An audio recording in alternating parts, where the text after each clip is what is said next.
Исәмсіз эфирда душанбе күн яңалыклары студияда Роза Хабибуллина. Атнаның беренче көнен нинди вакыйларга бай булды, алга таба карагыз. Эшмәкәрлек үсә, яңа предприятиялар ачыла, эш урыннары арта. Чаллыда социаль-икътисади үсешкә анализ ясадылар. Легендар КамАЗ-Мастер командасы Дакар раллиена кузгалачак. Танылган спортчыларны озатырга Татарстан президенты үзе килде. Көннәр кинәт салкын айтты, бу киләсе уңышка зыян китермәсме, белгеч фикере.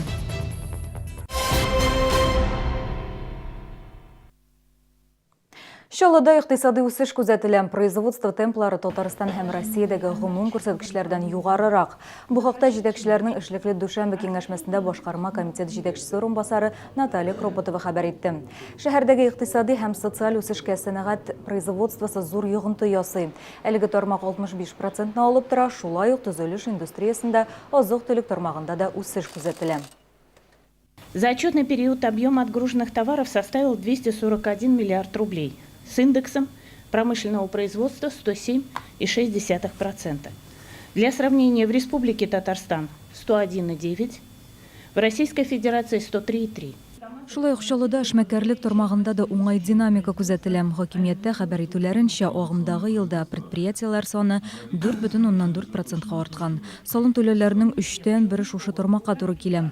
Алар 10%-ка күбәйгән. Урта һәм кече эшмәкәрлектә барлыгы 55 меңгә якын кеше хезмәт куя. Бу эшләүче кешеләрнең 3/1 дигән сүз. Легендар Дакар ралли марафонының 41-се башланырга 2 айдан азрак вакыт калып бара. Тиздән авыр йөк машиналары Латин Америкасына ерак сәяхәткә кузгалачак. Спортчыларны узатырга Чаллыга Татарстан президенты Рөстәм Миңнеханов үзе килде. Машиналар Перуга 1 айдан артык бара, ә пилотлар һәм команданың төп составы әлегә Чаллыда кала. Бу вакытта алар ни белән мәшгуль булачак, алдагы сюжетыбызда.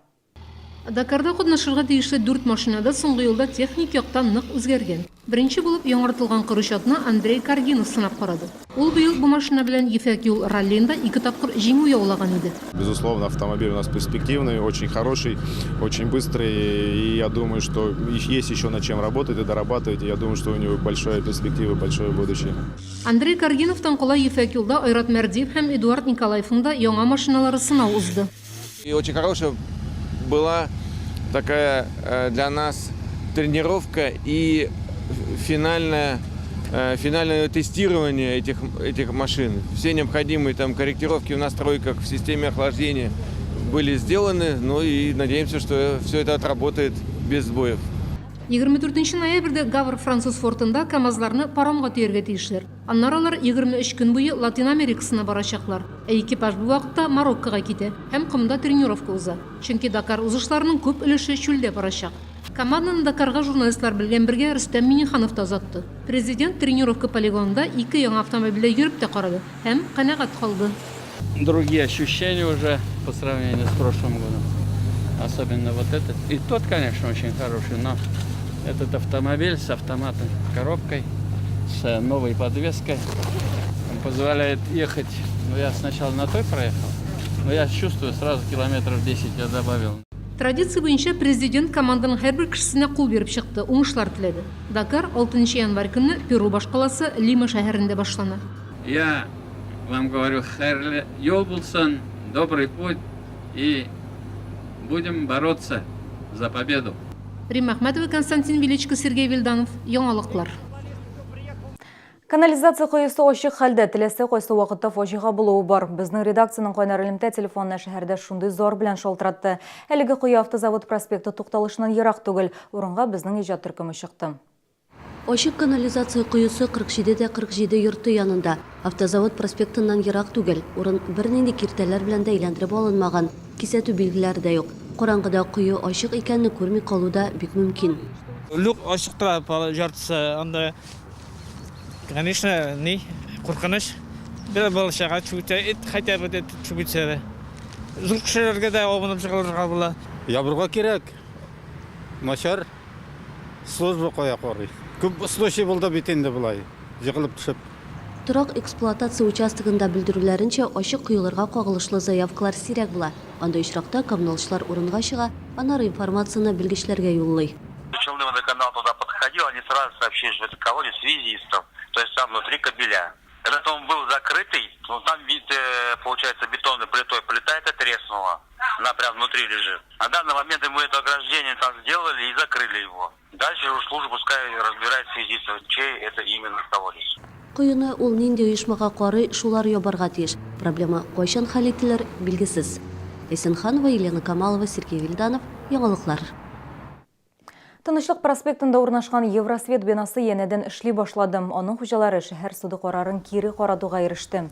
Есегезгә төшерәм, октябрь ахырында суд башкарма комитет таләбе буенча объектны ябу турында карар чыгарган иде. Чөнки бина берничә ел дәвамында тиешле документларсыз кулланылышта булган.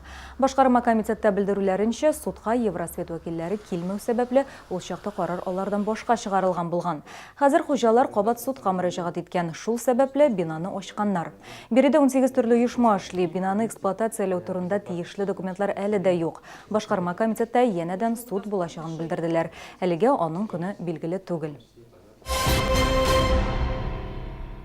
Шолыда ярминкәләр дәвам итә. Бу көздә 16 миллион сумга 300 тоннадан артык авыл хуҗалыгы продукциясе кертелгән инде. Есегезгә төшерәм, Сәүдә 3 урында оештырыла. ГЭС бистәсендә төзүче стадионы каршында, Южный агросәнәгать паркында һәм ипподром каршындагы мәйданда. Узган шимбәдә ярминкәгә шәһәр мэры Наил Мәхкиев тә килде. Ул фермерлар белән аралашты, тәкъдим ителгән продукцияны карады. Немногие субъекты Российской Федерации такие ярмарки проводят, но в республике многие годы традиционно такие ярмарки в крупных городах силами сельхозпроизводителей ближайших районов такие ярмарки проходят. Хотелось бы поблагодарить в первую очередь тружеников районов, которые закреплены за городом Набережные Челны, приезжают, торгуют. Чираттагы ярминкәләр киләсе шимбә көне, ягъни 17 ноябрьдә узачак. Анда Татпотребсоюз предприятиеләре катнаша. Ярминкәләр 23 декабрьгә кадәр дәвам итәчәк. Шунысын да искәртәм, төзүче стадионы янында сәүдә көн сайын оештырыла.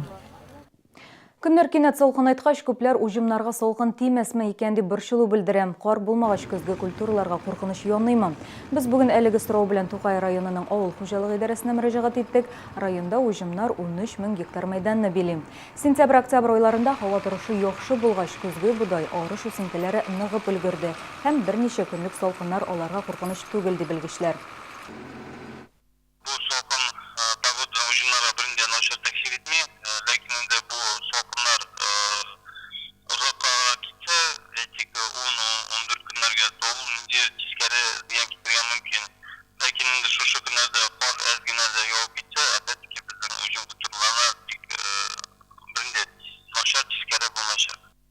Балалар арасында беренче бөтен Россия татар телевизион вокал конкурсы оештырыла. Төп шарт татарча җыр башкару. Сайлап алуда 5 яшьтән 14 яшькә кадәрге балалар катнаша ала. Бәйгене Изге Нур хәйрия фонды оештыра. Яшь башкаручыларны Россиянең Татарстанның халык артисткасы Венера Ганиева һәм башка танылган җырчылар тыңлаячак. Ноябрь аенда 3 кастинг була. Беренчесе 16 ноябрь көнне сәгать 9-да Чаллыда үткәрелә. Бүгенге абнашлар, мин сезнең белән сау булашам, сен сау булыгыз.